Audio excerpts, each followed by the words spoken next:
and load them into the clip. We load the gun and shoot the first target in the face of a Kinder Surprise. Shot! It looked a little weak, however, the foil crumbled and there was a crater on the egg. Let's try without foil. Nothing much has changed. There is exactly the same crater. Now, let's take a corn stick, fix it as a target, 2 shots, 2 through holes. What about a plastic container? Easy penetration. Let's try another container. The gun barely managed to create a crack in it.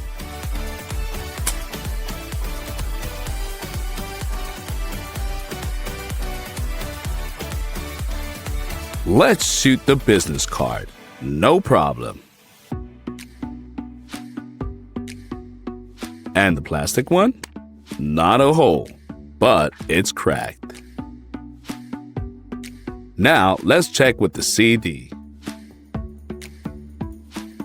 We aim the gun and make a shot, followed by another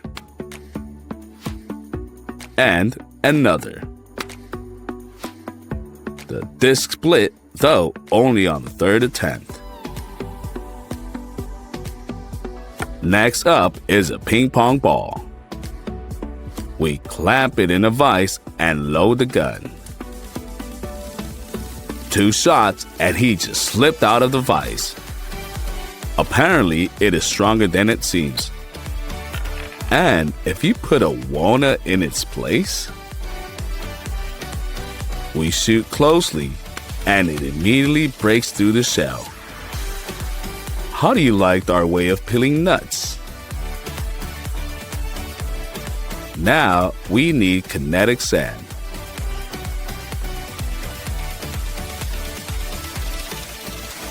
We make a small stable tower out of it.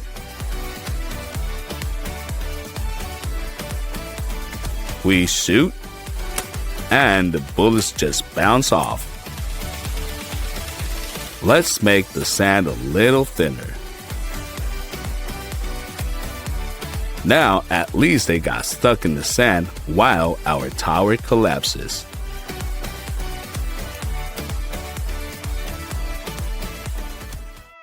The next target is a juice bag. We aim a shot and nothing. Another one, and nothing happened again. But the 3rd time, we punch the Tetra Pak and the juice begins to flow out. It seems the pack is seriously injured. And what will happen to a can of shaving foam? We will shoot it closely for more strength. Dents remain, we continue. We fired a whole clip, but apart from small dents, no result. It's time to take a bigger target. Let's install watermelon on a stump and point a gun at it. Start shooting. Bullets enter the peel and even get stuck in it. But you need to keep shooting. We're on the right track. It seems that the pulp is already visible. Let's remove the stuck pellets, and seems we were really able to break through the peel. It even has juice flowing out of it, but it took a lot of shots. And now, let's light a candle with the match and try to extinguish the fire with the shot. The main thing is to aim. Bam! Fill the sink with water and leave the faucet open. Put the ball under the jet and see how fast it starts to rotate. And if you start moving the jet, then the ball will follow it, remaining in the stream. Now, we tie it to a thread and relaunch it into the jet. It seems to stick to it, but due to effort, you can still pull it out. If your ping pong ball has got a dent, then to straighten it, it will be enough to lower it into boiling water for a couple of seconds. Oops! And the ball has returned to its original shape. You can use it again. Or you cannot boil the water, but just bring the lighter to the crumbled ball, but at its distance so as not to float it.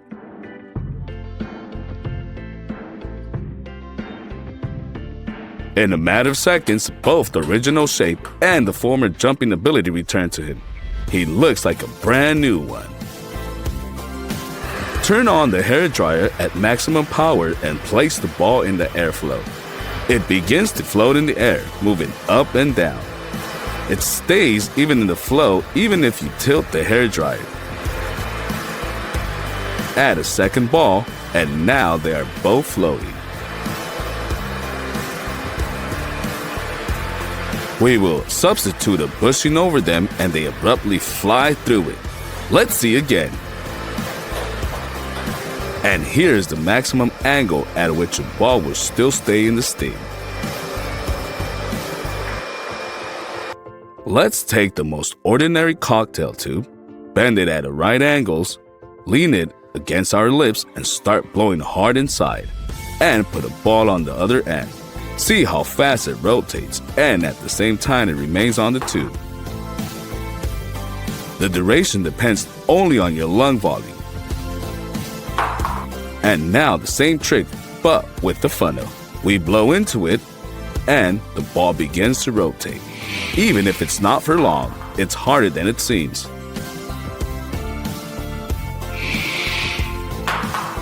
But why torture yourself if you can just attach a funnel over a hairdryer? Let's see what this device is capable of. Don't leave the ball far away. Place it as close as possible and it starts spinning just at breakneck speed. Wow!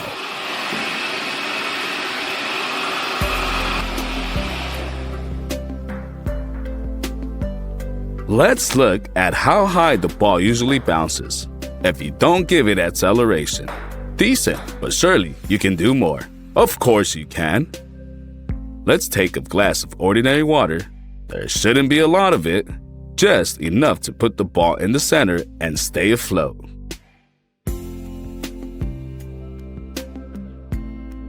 Now we throw the glass and the ball literally shoots into the ceiling. Let's do it again. Just look at the power. If it wasn't for the ceiling, it's not known how far the ball would have flown.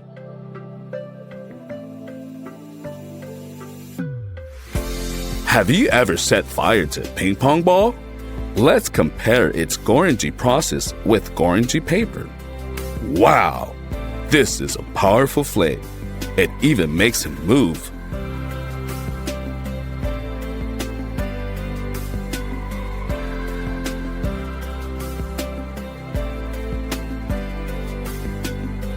The ball burns much faster than paper.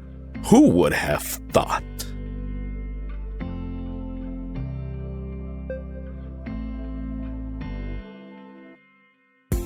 Now, we will take the ball and use scissors to cut it into small pieces.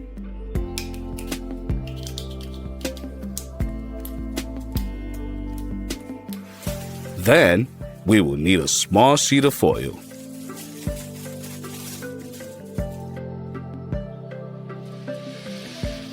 We put the pieces of the former ball inside the sheet and wrap it exactly like a candy wrap.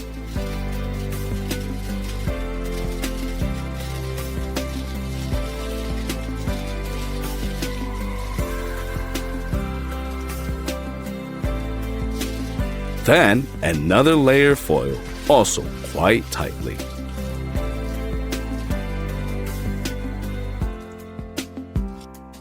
Let's put our candy in an empty aquarium. Bring the fire and start gradually heating the foil until suddenly smoke appears. Take your hands off and look! There's a release of flame as if from a flamethrower.